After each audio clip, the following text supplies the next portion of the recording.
velkommen til min kanal. I dag der sidder jeg et lidt andet sted, men det er fordi jeg har en speciel gæst, nemlig Malene! Og i dag der skal vi fortælle jer noget spændende, som skal ske i juli måned og lidt i august. Vil du fortælle dig? Ja, men vi har planlagt at lave en read-along af min bog her, Ravnenes Hvisken, første del. Og det kommer som sagt til at foregå i juli måned og lidt af august. Yes. I deltager i read-alonget ved, at I læser den her bog. I kan enten låne den på biblioteket, I kan bruge penge på at købe den, eller I kan låne den af en ven. Det bestemmer I helt selv. Men I læser den bare, og så kan vi snakke om den, hvis I har lyst. Og I må meget gerne stille spørgsmål til den her bog, hvis I har det. Det kan I både skrive ved et billede i min Instagram, eller på Malene Sølstens Facebook-side, og den bliver selvfølgelig linket ned i beskrivelsen, og det gør min Instagram også. Og sådan deltager I altså bare. Der kommer også til at være en konkurrence, hvor du kan vinde en personlig signering af den her bog. Altså også den her bog,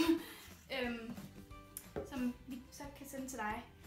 Og ja, vil du fortælle lidt om, hvad Ravnenes Hvisken handler om? Det vil jeg gerne.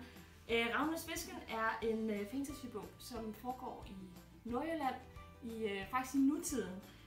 Og hovedpersonen er Anne, som er 17 år gammel, og som lever et meget isoleret liv, og ikke kender så mange, og ikke har særlig mange venner, udover sin meget store hund Monster. Og Anne, hun er synsk, og i en drømmesyn, så ser hun et mord af en pige, der bliver slået ihjel. Hun kan ikke se, hvad det er for en pige, og hun kan heller ikke se, hvem det er, der slår hende ihjel. Men hun finder ud af, at det kommer hendes eget liv faktisk afhænger af, at hun finder ud af, hvem det er, der bliver slået ihjel, og hvem der slår hende ihjel. Det lyder super spændende. Ja.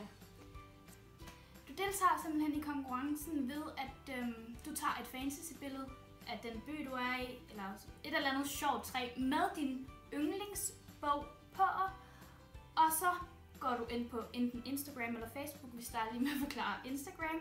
Du går ind på Instagram og lægger det op, og bruger hashtagget Malene og Sofie.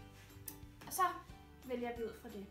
Du kan også vælge at gå ind i det billede, der er lagt op på Malenes Facebook-side, og lægge det billede op i kommentarerne. Der er et billede af mig og Malene på, og så lægger du bare det billede op i kommentaren, og så vælger vi simpelthen bare, hvem du skal vinde. Ja. Og det bliver ikke mig, der vælger, det bliver Malene. Det bliver mig, der vælger. Så det bliver helt fair. Ja. Yes.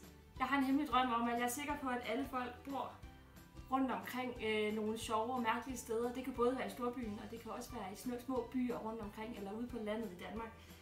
Og alle steder, der er der nogle mærkelige, skøre, sjove steder, som kunne have en anden forklaring end bare den nedlagte fabrik, eller det forpuklede træ, eller hvad det nu kunne være. Så jeg vil så gerne, at I tager et billede af jeres yndlingsbog foran det her sted, og så måske endda giver en forklaring på, hvad I tror, det kunne handle om. Yes. Jeg tror bare, det var det. Det var det. Tusind tak, fordi I så med, og jeg håber rigtig meget, at I vil deltage i det her read-along. Ja. Og så ses vi bare. God fornøjelse. Godt. Hej.